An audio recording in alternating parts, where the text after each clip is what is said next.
ನಮಸ್ಕಾರ ವೀಕ್ಷಕರೇ, ಟಿವಿ2 ಕನ್ನಡ ನ್ಯೂಸ್ಗೆ ಸ್ವಾಗತ. ನಾನು ಅದ್ವಿಕಾ.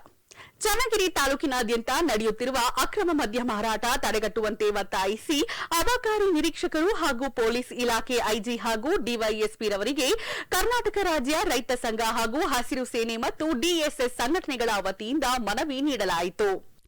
ಬಡವರು, ಕೂಲಿ ಕಾರ್ಮಿಕರು ದಿನವೆಲ್ಲ ದುಡಿದು ಹೊಟ್ಟೆ ಬಟ್ಟೆಗೆ ಪರೆದಾಡುವಂತಹ ಸಮಯದಲ್ಲಿ ಸಂಜೆ ವೇಳೆ ತಾವು ದುಡಿದ ಹಣದಿಂದ ಕುಡಿದು ಬಂದು ಮನೆಯಲ್ಲಿ ಹೆಂಡರು ಮಕ್ಕಳ ಗೋಲಾಟ, ಮನೆಯಲ್ಲಿ ಊಟವಿಲ್ಲದೆ ಹಸಿದ ಮಕ್ಕಳು ಶಿಕ್ಷಣ ವಂಚಿತರಾಗಿ ಇರುವಂತಹ ಸಮಯದಲ್ಲಿ ಈಗ ಹಳ್ಳಿಗಳಲ್ಲಿ ಅಕ್ರಮವಾಗಿ ಮದ್ಯ ಮಾರಾಟ ಮಾಡುತ್ತಿದ್ದು, ಇದರ ಬಗ್ಗೆ ಅಧಿಕಾರಿಗಳು ಯಾವುದೇ ರೀತಿ ಕ್ರಮ ಕೈಗೊಂಡಿಲ್ಲ.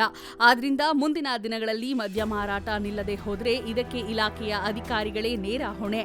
ಹಸಿರು ಸೇನೆ ತಾಲೂಕು ಅಧ್ಯಕ್ಷ ಬಸವಾಪುರ ರಂಗನಾಥ್, ಡಿಎಸ್ಎಸ್ ತಾಲೂಕು ಸಂಚಾಲಕರಾದ ನವುಲೆಹಾಳು ಕೃಷ್ಣಪ್ಪ, ಮುಖಂಡರಾದ ಗಾಂಧಿನಗರ ಚಿತ್ರಲಿಂಗಪ್ಪ, ಮಾಚನಾಯಕನಹಳ್ಳಿ ಮಂಜುನಾಥ್, ರಂಗಸ್ವಾಮಿ, ಉಮಾಪತಿ, ಕುಬೇಂದ್ರ ಸ್ವಾಮಿ, ನೀತಿಗೇರೆ ಮಂಜಪ್ಪ, ಪ್ರಶಾಂತ್ ಬಸವರಾಜ್ ಸೇರಿದಂತೆ ರೈತ ಸಂಘ ಹಾಗೂ ಡಿಎಸ್ಎಸ್ ಕಾರ್ಯಕರ್ತರು ಇದ್ದರು.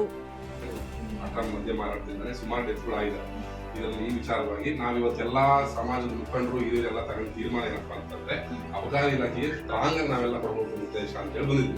ಈಗ ಅಬಕಾರಿ ಇಲಾಖೆ ಯಾವುದೇ ಏನೇ ಮಾಡ್ಕೊಂಡು ನಿಮ್ಗೆ ಯಾವುದೇ ಊರಿಂದ ಏನಾದ್ರು ಸಮಸ್ಯೆಗಳು ಇನ್ಫ್ಲೂಯೆನ್ಸ್ಗಳು ಆ ಥರದ್ದು ಏನೇ ಬಂದ್ರು ನಾವೆಲ್ಲ ನಿಮಗೆ ಬಾಹ್ಯ ಸಪೋರ್ಟ್ ಮಾಡ್ಕೊಂಡು ನಿಮ್ಗೆ ಹೆಲ್ಪ್ ಮಾಡೋದಕ್ಕೆ ದಯವಿಟ್ಟು ಹೋಗ್ತಿರೋ ಜೀವಗಳನ್ನ ಉಳಿಸಿ ಅಂತ ಕೇಳಕ್ಕೆ ರಿಕ್ವೆಸ್ಟ್ ಮಾಡಕ್ ಬಂದಿದ್ವಿ. ಇದಾಗಿತ್ತು ಇವತ್ತಿನ ಟಿವಿ2 ಕನ್ನಡ ನ್ಯೂಸ್. ನಮಸ್ತೆ.